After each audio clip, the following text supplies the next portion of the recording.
Seguinte, o meu grupo é o Luan e eu, Pedro, e a gente escolheu duas pessoas para mencionar nesse trabalho. A Maria Agnesi, que foi uma matemática e pesquisadora italiana, e foi, enfim, uma das mulheres mais importantes que a matemática já teve, e também o Euclides, que ele já é mais conhecido. Ele, enfim, escreveu os primeiros livros ali, os primeiros tratados sobre geometria, e foi também um matemático muito importante. Enfim, vamos começar aqui falando sobre a Maria, que ela foi uma matemática, filósofa e linguista ali da Itália. Ela nasceu em Milão em 1718, e a família dela, eu acho extremamente importante mencionar, que já tinha um histórico de matemáticos, né? O pai dela era matemático, engenheiro, e os pais dela e a família dela eram intelectuais com todos trabalhavam nessa área, e por isso ela já era desde o início considerada uma criança prodígio. Aos 5 anos ela já falava italiano, francês, aos 9 ela acabou aprendendo diversas línguas, como grego, latim, hebraico, espanhol. Enfim, ela sempre foi uma pessoa que, desde criança, teve sinais ali de um desenvolvimento muito precoce. O pai dela incentivou sempre a educação intelectual então ela convidou, por exemplo, intelectuais da época famosos para ouvirem, enfim, os debates dela. Ele depois, mais tarde, colocou ela a participar de debates em disputas acadêmicas, mesmo ela tendo 13 anos, ela já frequentava ambientes assim universitários. Isso é muito raro, isso é muito curioso a gente ver que ela, enquanto matemática, enquanto pensadora, desde o início ela já estava imersa nesse mundo. Ela escreveu um tratado extremamente importante sobre a educação das mulheres, porque ela acreditava, ela foi uma das primeiras a defender isso abertamente, de que as mulheres também deveriam ter acesso ao conhecimento formal, a uma faculdade, a uma universidade, a realmente ser educado da mesma maneira que os homens eram na época. Ela tinha um interesse muito grande sobre a cultura grega e romana, então ela estudou vários filósofos, enfim, como Platão, Sócrates, Aristóteles, e ela se aprofundou especificamente, claro, mais velha. Primeiro ela era filósofa, mas depois, conforme ela foi crescendo, ela se aprofundou em áreas como teologia, mas o que ela realmente viu que ela se interessava mais era de fato a matemática. E o livro mais famoso dela são, né, as instituições analíticas, né? Istituzione Analitiche ad uso della Gioventù Italiana, que foi em 1748, que foi uma obra que ela foi a primeira a falar mais sobre cálculo diferencial e integral, que são, né, maneiras diferentes de você escrever uma equação, trabalhar ali curvas, funções e realmente ser a primeira mulher a escrever algo sobre matemática avançada na Europa e no mundo. Inclusive, tem uma fórmula que é muito utilizada até hoje, que é a curva de Agnesi, que daí entra numa parte mais avançada da matemática sobre cálculo diferencial. E, enfim, ela é utilizada até hoje. E uma curiosidade é que as pessoas, elas frequentemente costumam ter a ideia de que isso, na verdade, significa bruxa de Agnesi, porque ela escreveu, quando ela escreveu o livro, ela denominou com o termo versiera. Versiera, em italiano, pode significar da mesma maneira como bruxa, como curva.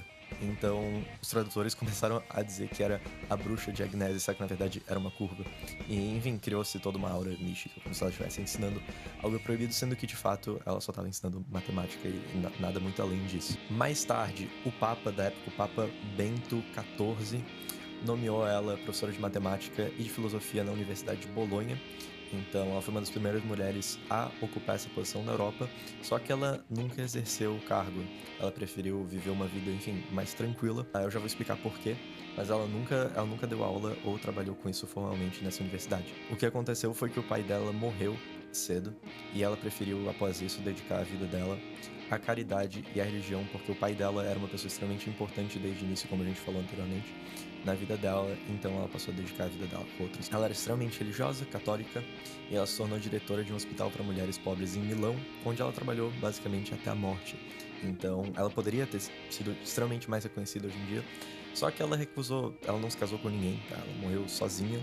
Ela poderia ter ficado rica também, mas não quis. Ela basicamente foi sempre devota ao que ela acreditava, aos ideais cristãos dela. Curiosamente importantes de dizer, evidentemente, uma das primeiras mulheres matemáticas reconhecidas, assim, conhecidas na história. E, além disso, é importante mencionar que uma cratera em Vênus que foi descoberta recentemente, e deram o nome dela, né, de Maria Gaetana. Então, se você procurar cratera Vênus e o nome dela vai aparecer. Então, outra coisa que a gente pode mencionar, não só pelo fato de ela ser mulher, mas como filósofa mesmo, eu acho extremamente importante ela porque ela trouxe realmente essa fusão entre fé e ciência, né? Às vezes as pessoas acreditam que são algo opostos, mas ela trouxe justamente para provar que você poderia juntar as duas coisas. Ela era um cientista extremamente importante, uma matemática extremamente importante, e ela também tinha suas convicções, o que eu confesso que é muito raro e poderoso da gente se encontrar. Enfim, passando para a segunda pessoa que a gente escolheu mencionar nesse trabalho foi o Euclides. Eu particularmente gosto muito do Euclides. Eu passei a estudar mais matemática e gostar mais disso, porque depois que eu li Os Elementos, que foi o livro dele, eu achei,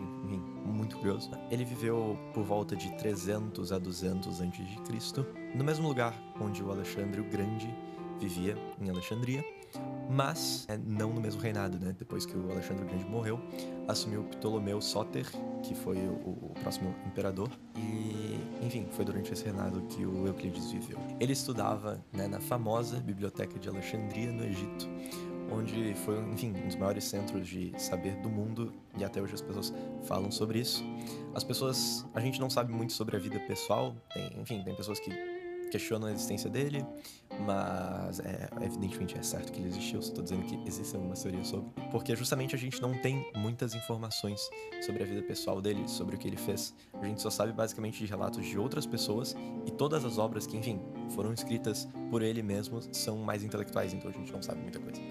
A obra magna dele são Os Elementos, como eu mencionei antes, que são 13 livros sobre conhecimento matemático grego, de geometria, tá? São tratados, teoremas sobre geometria, só sobre isso, e eu acho isso muito interessante. Basicamente tudo que a gente vê na escola, no início ali, por exemplo, o Teorema dos Bicos, eu não sei se foi ele que escreveu, acredito bem, provavelmente foi, mas de ângulos alternos internos, ângulos alternos externos, muito disso, basicamente tudo foi escrito pelo Euclides, basicamente traçou a base do que a gente conheceu depois como geometria e que outros autores desenvolveram, como o Descartes, Pitágoras, enfim. Então ele se baseou em matemáticos anteriores, como Tales, Pitágoras, Eudóxio e Platão, mas ele transformou em algo mais sistematizado, porque muitos daqueles conhecimentos não eram acessíveis à população, ou às vezes as pessoas acabavam sabendo só quem eram membros ali das comunidades privadas ou dos cultos, né, como da escola pitagórica, por exemplo. Mas ele foi o primeiro a, de fato, colocar isso num grande livro e sistematizar isso, que era raro na época. Ele introduziu também a estrutura axiomática, né, que é, por exemplo, que depois originou o raciocínio indutivo e dedutivo, que é quando você começa de uma premissa, uma definição básica menor, e depois você aumenta para uma maior. Você vai deduzindo teoremas. Então, se você olhar o livro do Euclides, basicamente não tem número nenhum, tá? Só são deduções. Isso, portanto, contudo, a gente tem isso. Então, é sempre partindo de uma premissa menor para uma maior. Tem uma frase que é bem famosa dele, que é: não há estrada real para geometria. Ptolomeu, que também é um pensador da época, perguntou a ele se ele conhecia um caminho fácil para que ele aprendesse geometria. E Euclides respondeu: bem, não há estrada real para geometria. Ou seja, não há um caminho realmente de fato que você vai traçar e que você vai aprender. Com certeza, cada pessoa tem o seu jeito de aprender. Cada pessoa gosta de geometria, matemática, enfim, de qualquer área de interesse por algum motivo. Então, no caso de Euclides, a maneira que ele gostava de pensar era mais sistematizada. Ele, particularmente, era muito admirado justamente por esse pensamento sistemático e porque ele se recusava em simplificar o conhecimento só para deixar mais fácil para reis e alunos, e ele preferia enxergar as coisas como elas realmente eram, de fato. Então, ele sempre era extremamente rigoroso, realmente sempre muito dedicado nas demonstrações. Ele escreveu também sobre óptica, música, astronomia e mecânica. Algumas dessas obras acabaram sobrevivendo até hoje, tem muitas traduções de copistas árabes que escreveram sobre isso. E ele também tem um livro que é a Óptica, que é a Óptica de Euclides, né? Que são leis baseadas ali na geometria, onde ele tentava aplicar o mundo da geometria para como a gente enxerga a óptica, e foi uma das primeiras pessoas, óbvio, acabou se provando que a teoria dele não estava muito certa a longo prazo, mas ele foi uma das primeiras pessoas a realmente tentar ir para esse lado da óptica e para estudar realmente como o olho humano funciona. Outra coisa importante de se dizer: Elementos foi o segundo livro mais publicado depois da Bíblia, por mais de 2000 anos. Então ele foi a base realmente do princípio da matemática até o século XX. Todos os pensadores matemáticos relevantes se inspiraram nele. Então a gente pode citar Descartes tinha uma influência dele, Newton, Leibniz, Spinoza e até o Einstein bebiam muito desse conhecimento do Euclides. Ele é até hoje chamado de pai da geometria justamente pela contribuição extremamente importante que ele teve na geometria. Enfim, foi esse o trabalho. Eu acredito que eu tenha usado 4 ou 5 fontes. Eu vou deixar todas aqui na descrição para que fique mais fácil o acesso. Mas é isso. Muito obrigado.